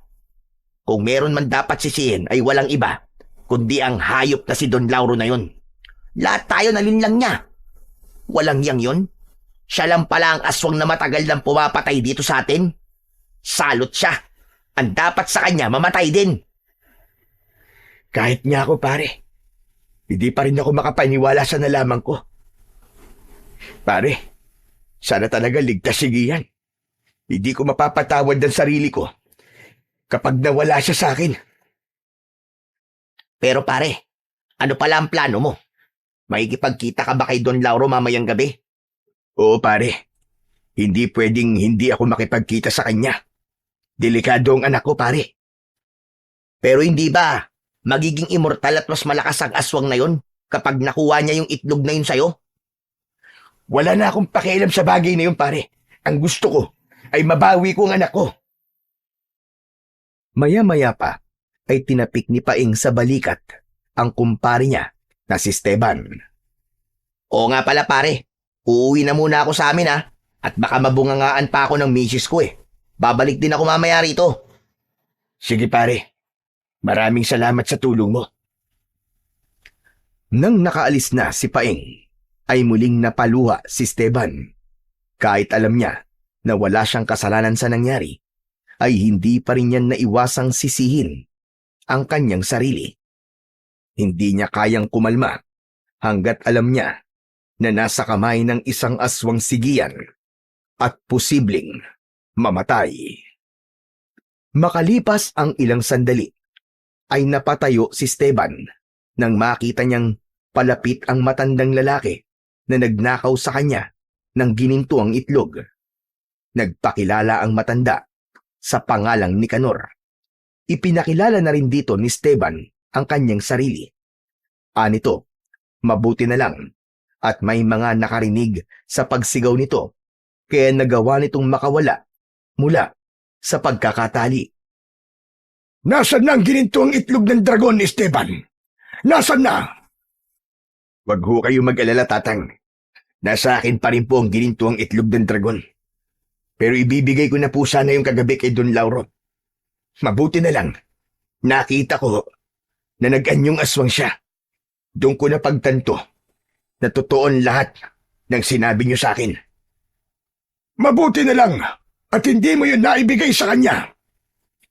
Pero tatang, ang problema, hawak ngayon ni Don Lauro ang anak ko. Ang gusto niya ay ibigay ko sa kanya ang ginintuang itlog ng dragon kapalit ng buhay ng aking anak. Huwag mong hahayaan na mapunta sa aswang na yun ang gusto niya. Ipapaalala ko lang sa iyo, Esteban, na sa oras na makuha niyang ginintuang itlog ng dragon, ay magiging immortal siya at mas lalo siyang lalakas. Magdudulot yun ng mas maraming kamatayan ng mga tao. At alam kong ayaw mo yung mangyari. Anak ko na ho ang pinag-uusapan dito.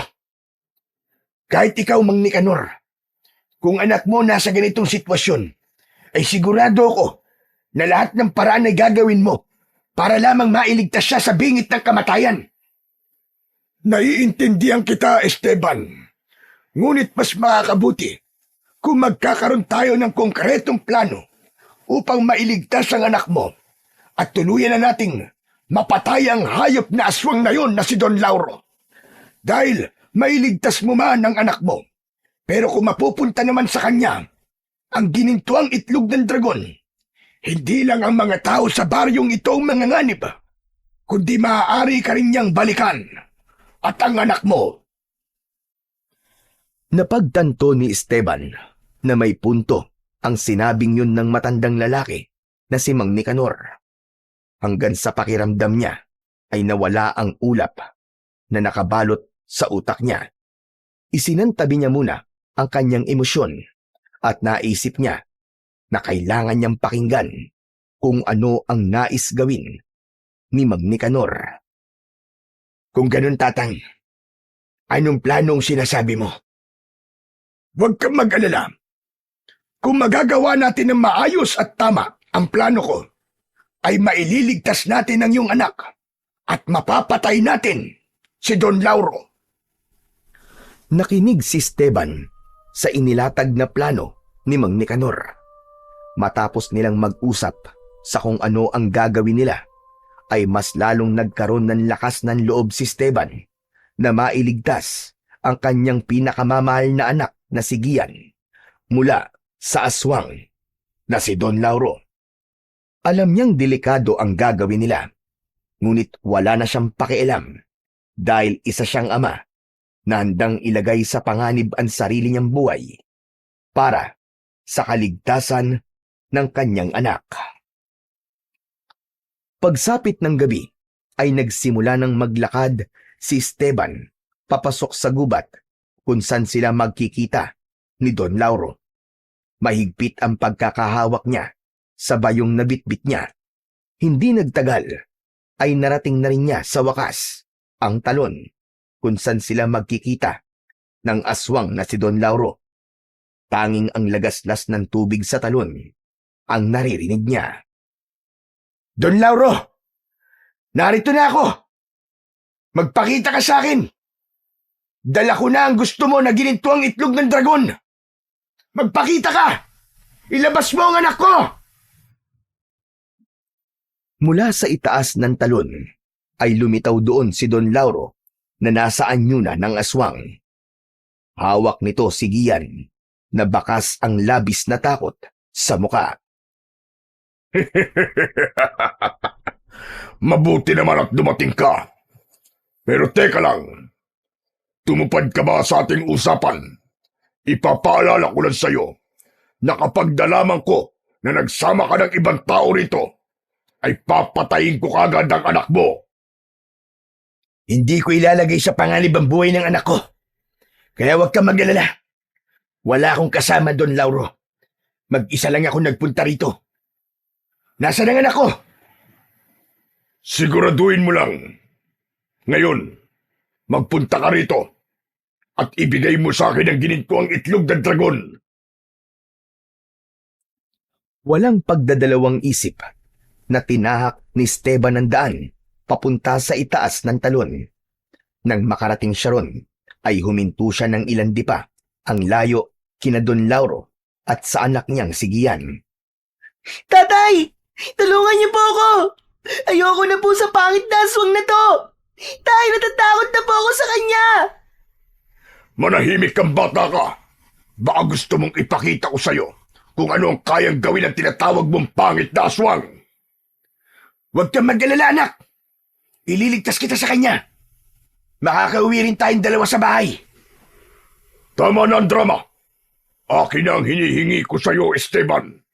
Ibigay mo na sa akin. Pakawalan mo muna ang anak ko. At saka ko ibibigay ang gusto mo, Don Lauro. Hindi ikaw ang masusunod dito, kundi ako. Lumapit ka at iabot mo sa akin ang bayong. Paano ako makakasiguro? Natutupad ka sa usapan natin. Wala kang pagpipilian, kundi ang magtiwala sa aking mga sinasabi, Esteban.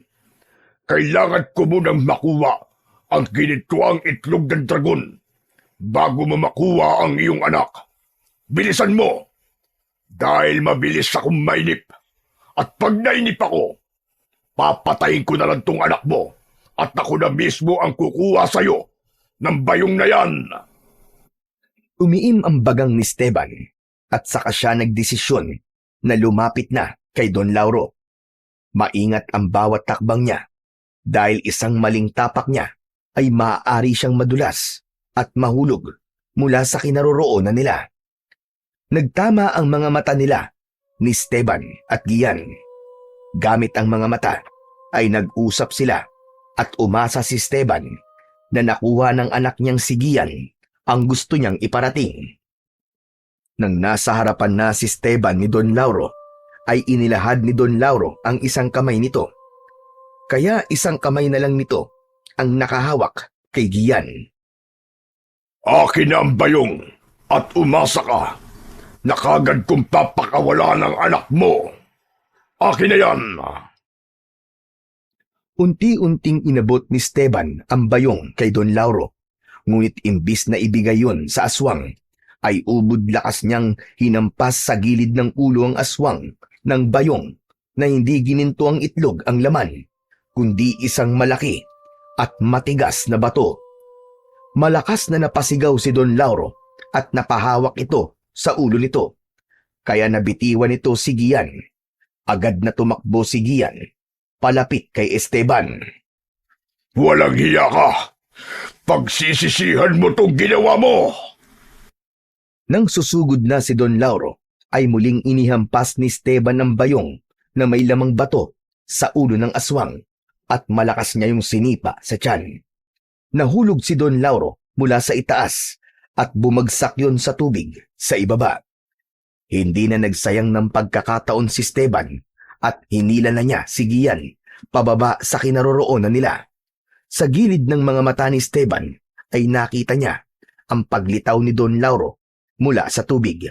Buhay pa rin ang aswang, ngunit duguan na ang ulo nito. Sa tingin mo ba ay matatakasan niyo ko? Papatayin kita, Esteban, at uunahin ko ang anak mo para masaksiyan mo kung paano ko pagpirapirasuhin ang kanyang katawan. Nagsimula ng maglakad si Don Lauro patungo sa gilid ng talon, habang sina Esteban at Gian naman ay tuluyan ng nakarating sa ibaba. Huminto sila at hindi inalis ni Esteban ang mata niya kay Don Lauro. Tay, ano pong ginagawa natin dito? Tara na po! Tumakas na po tayo! Andiyan na po yung aswang! Walang silbi ang pagtakbo natin palayo sa aswang na yan, anak. Mabilis siyang kumilos, kaya maaabutan pa rin niya tayo. Ano pong gagawin natin, Tay? Hayaan na lang po ba nating patayin niya tayo? Ganyan nga, Esteban. Huwag mo nang pahirapan ang iyong sarili. Tanggapin mo na lang ang kamatayan mo at ng anak mo sa aking mga kamay. Dahil ibigay mo man o hindi sa akin ang ginintuang itlog ng dragon, ay papatayin ko pa rin naman kayong dalawa. Nakarating na sa gilid ng talon si Don Lauro. Akmang aahon na ito mula roon nang biglang dumating ang matandang si Mang Nicanor at tumayo ito sa harap mismo ni Don Lauro. Hindi maaari. Nicanor! Sa wakas, nagkaroon na rin ako ng pagkakataon upang wakasan ang buhay mo, Lauro. Napakatagal na panahon na tinutugis mo ko dahil sa ginintuang itlog ng dragon. Ngayon naman, makakapagpahinga na ako mula sa kasakiman mo sa kapangyarihan. Mula sa tungkod ni Mang Nicanor ay hinugot nito ang isang manipis na espada Walang pagdadalawang isip na ginilitan ni Mang Nicanor sa leeg ang aswang na si Don Lauro. Matapos yun ay itinarak nito ang espada sa noo ng aswang at lumagpas yun sa likod ng ulo nito. Hindi na nakaporma si Don Lauro sa bilis ng galaw ni Mang Nicanor. Muling bumagsak sa tubig ang aswang at sa pagkakataong yun ay wala na itong buhay. Inanod na ng rumaragas ang tubig ang katawan ni Don Lauro hanggang sa tuluyan na yung nawala sa kanilang paningin. Nang sandaling yun ay nawala na ang tinik sa dibdib ni Esteban dahil nagtagumpay sila ni Nicanor sa kanilang plano. Naluluwa namang niyakap ni Esteban si Gian. Anak, sinaktan ka ba ng aswang na yun? Hindi naman po, tay. Pero palagi niya po akong tinatakot. Napapatayin daw po niya ako.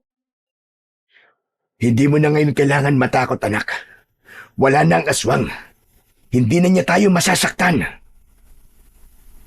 Nakangiting lumapit si Nicanor sa mag-ama. Masaya nitong pinanood ang muling pagsasama nina Esteban at Gian. Matapos yakapin si Gian, ay humarap si Esteban kay Nicanor. Maraming salamat po, Mang Nicanor. Kung hindi ako naniwala sa plano nyo, ay baka hindi ko na nakasama ang aking anak. Patawarin nyo rin po ako kung sinaktan ko kayo para lang makuha ko sa inyo ang ginintuang itlog ng dragon. Wala na yun sa akin, Esteban. Naisip ko rin na kailangan mangyari ang mga nangyari dahil yun ang paraan ng nasa itaas para tuluyan na nating mabigyan ng tuldok ang kasamaan ni Lauro. At dahil wala na si Lauro, maaari na kayong mabuhay ng tahimik at nang walang takot. Ngumiti si Esteban. Tama si Mang Nicanor. Wala na silang aswang nakatatakutan dahil patay na si Don Lauro. Hindi na rin sila nanatili ng matagal doon at nagsimula na silang maglakad pabalik sa kanilang baryo. Dala ang napakagandang balita na patay na ang aswang na nagdudulot ng kamatayan at takot sa lahat sa napakahabang panahon. Ipinagkatiwala ni Esteban ang ginintuang itlog ng dragon kay Mang Nicanor. Makalipas ang ilang araw, ay bumalik si Mang Nicanor sa bahay ni Esteban upang ipaalam na nagawa na nitong dalhin ang ginintuang itlog ng dragon sa isang lugar kung saan walang kahit na sinong aswang ang makakakuha nito roon. Simula noon ay naging tahimik na ang baryo ni Esteban. Nagagawa na nilang matulog sa gabi nang hindi natatakot. Nakahanap ng bagong trabaho si Esteban sa bayan at patuloy siyang naging isang mabuting ama kay Gian. Walang araw na hindi niya ipinaramdam sa kanyang anak ang pagmamahal niya rito. At nangako siya sa kanyang sarili at sa kanyang namayapang asawa na gagawin niya ang lahat kahit ialay pa niya ang sarili niyang buhay para lang protektahan ang kanyang nag-iisang anak. Laban sa lahat ng kampon ng kadiliman, lalong-lalo na sa mga aswang na katulad ni Don Lauro. At naniniwala rin siya na hanggang meron silang pananampalataya sa Panginoong Diyos at laging nangingibabaw ang pagmamahalan sa kanila ng kanyang anak, ay walang puwersa ng kadiliman ang magpapahiwalay sa kanila.